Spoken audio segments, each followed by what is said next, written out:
அவங்க அடகேசினர் என்னன்னு பாத்தீங்கன்னா, நம்ம தற்கொலைங்க ஆமக்குஞ்சு என்ன இருக்கக்கூடிய என்ன ஒரு கேள்வி கிட்ட நபர்களா இருக்கும்.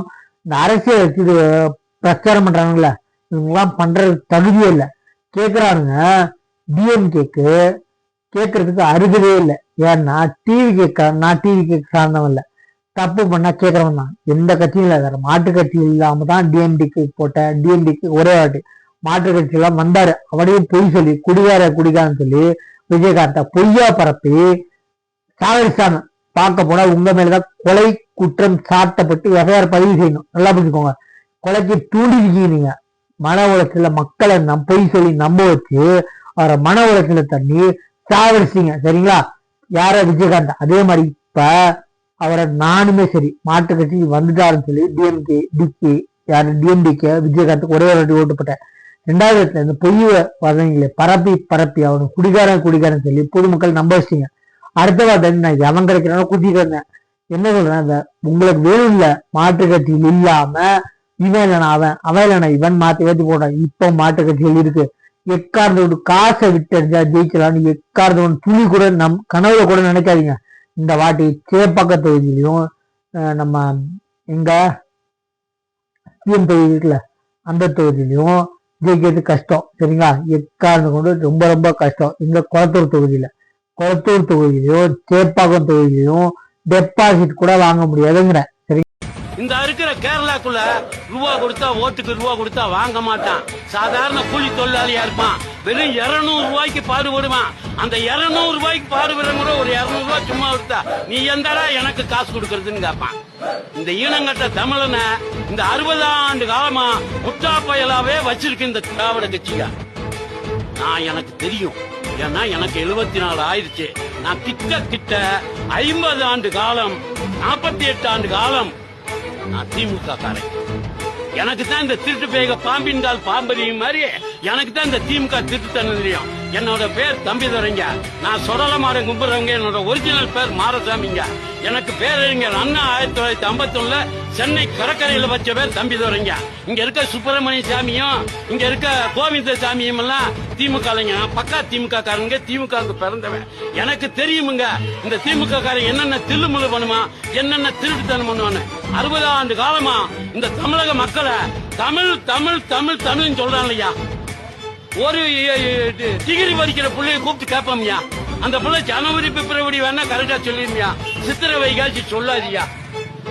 தமிழ்ல எத்தனை எழுத்துன்னு கேட்டா ஆனாவனா எத்தனை எழுத்துன்னு 12 எழுத்துன்னு சொல்ல தெரியாதியா. மெய் எழுத்து எத்தனை கேட்டா 18 எழுத்து எனக்கு தெரியுமியா. கசட தவற பள்ளினா எரள வரல எடையினா ஞஞன் நம்மன மெல்லினோம்னு எனக்கு தெரியுமியா.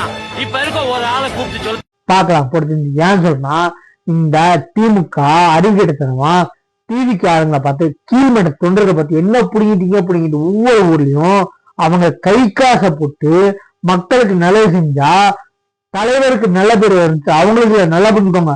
நல்லது செஞ்சா மனசு நிம்மதி. எனக்கு தலைவருக்கு நல்ல பேர் சொல்லிட்டு மலையிலும் மக்களுக்காக ஓடிய டிவிக்கு உச்சகட்ட என்ன வேலைகள் நல்லா பார்த்துக்கோங்க.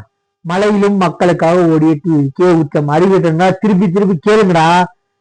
யாரு இந்த அறிவிக்கிட்டவனுங்க நீங்க என்ன புடிங்கிட்டீங்கன்னு தலைவர் காசு கொடுக்கலன்னு சொல்ல, காசை கொடுத்து செய்யன்னு சொல்ல, காசை கொடுத்து ஓட்டு வாங்கன்னு சொல்ல, பொதுமக்களுக்கு ஹெல்ப் ஆகிற மாதிரி செய்யுங்க. என் பேரை சொல்லி எனக்கு பேனரோ இல்ல என் பேரை சொல்லி காசை வீணக்காதீங்க. அந்த காசை ஒரு 4 பேருக்கு உதவுற மாதிரி செலவில்லைங்கன்னு சொன்ன ஒரே ஒரு காரணத்துக்கு ரோட்ல குழிங்க எல்லாம் மண்ணை போட்டு முடுறாங்க, சிமெண்ட் போட்டு முடியாது. ஏன்னா கை காசு நல்லா புரிஞ்சுக்கோங்க. 800 கோடி லஞ்சம் மட்டுமே வாங்கி திங்கிற உங்களுக்கு எல்லாம் எங்கடா புரிய போகுது? மண்ணை கொட்டி நடப்பினாலும் மக்கள் வரவேற்கிறாங்க. ஏன்னா கை காசை போட்டு செலவழிக்கிற தொண்டர்கள் எங்க மக்கள் காசை சுரண்டி 800 கோடி லஞ்சத்தை மட்டும் திக்கிற நீங்கடா.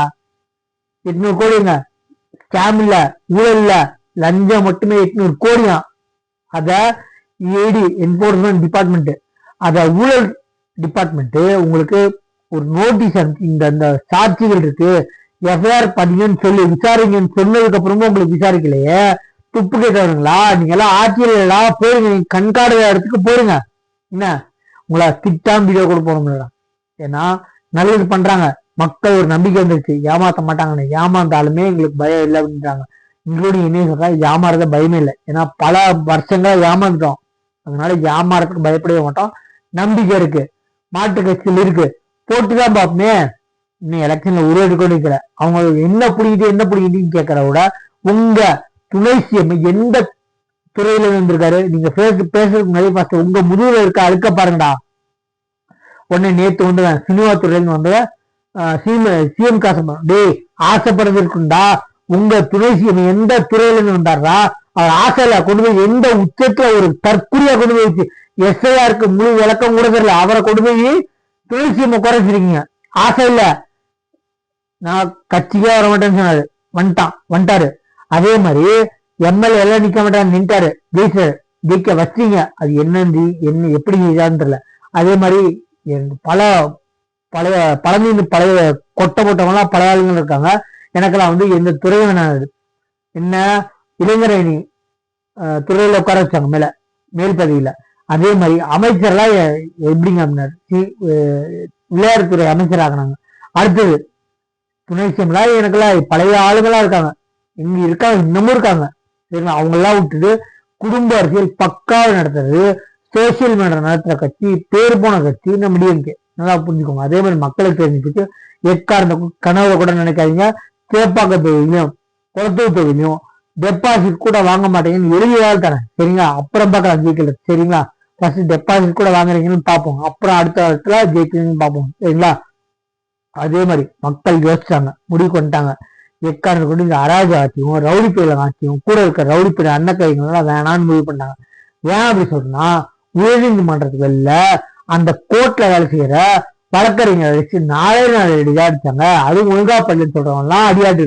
என்ன கூட்டணி கட்சி தலைவர், கூட்டணி கட்சி தொண்டர் இல்ல, நல்லா புரிஞ்சுக்கோங்க.